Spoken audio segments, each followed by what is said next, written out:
So number one, if you're selling workouts, people need to see you doing it. They need to see a little snippet, an example of you teaching the class. They want to see how you speak. They want to see your eyes. They want to see your personality. They want to see you. So whether that's an actual clip of you teaching or you doing piece to camera or even doing a speedy time-lapse video, they need to see you in action. They need to see what it's like. So that would be one bucket of content. The other bucket that separates you from other fitness professionals is your expertise. You know so much about fitness, adherence, motivation. Think of all the knowledge that you have in your head. You could film a tip a day on how to get started, a tip a day on choosing the right bra to wear in an exercise class. You could do 10 tips on choosing the right trainers. You could do the 10 tips on how to improve your squat. I mean, it could just go on. This is endless that you could do, just little 30-second clips of you saying, oh, blah, blah, blah, blah, blah. I know you're thinking, oh, Rachel, I don't really want to do that. It's the fastest way to get people to know, like, and trust you. They need to know you're an expert, and you are an expert. So show that. Just a simple one video, one tip.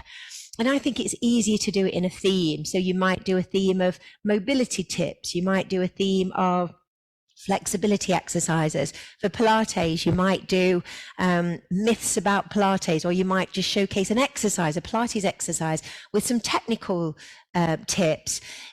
Anything that is pertinent to your niche, create some expertise content around that. Again, so people are coming back to your page thinking, oh, Jane's going to share with us whatever. And if it's an episodic content, if it's maybe a series, this week you're going to do mobility tips, next week you're going to do flexibility tips. And I go round and round and round and round on my social with all those types of tips. Everybody's stiff. Everybody wants to be more flexible. Everybody wants to get moving. Everybody wants to improve their fill in the blank. And you've got the keys to that. So create little micro videos of content that just adds value, that just showcases your expertise. And that's a bucket of content. Another massive one that we could do a whole session on this is testimonials.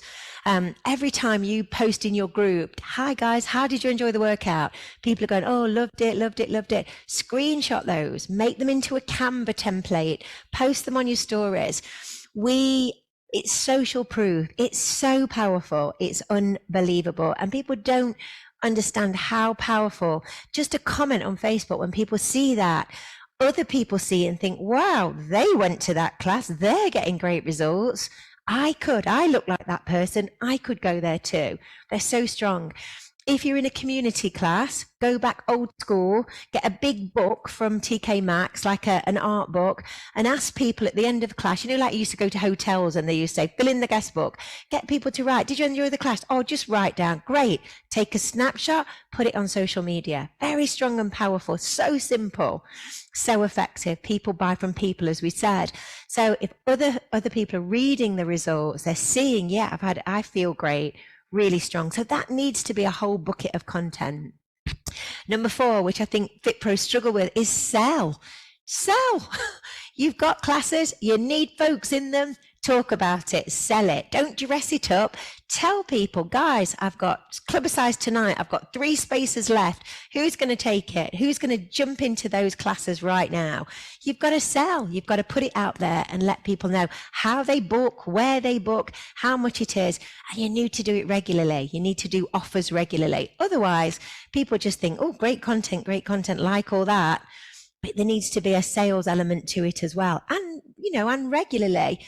I would say probably 70% content, 30% sales is a nice balance.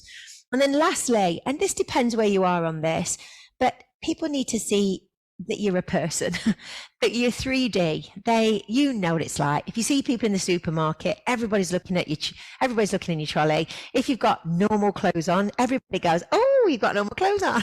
Nobody can quite believe that you are a normal human being.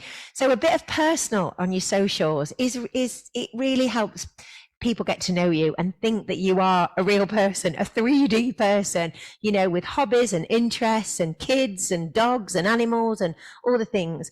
So don't be afraid to share that. And of course, I know there's boundaries. You don't want to share everything, but just that little bit of personality, it will do wonders. Great for engagement and just, just building that we are a personal brand and that's who we are.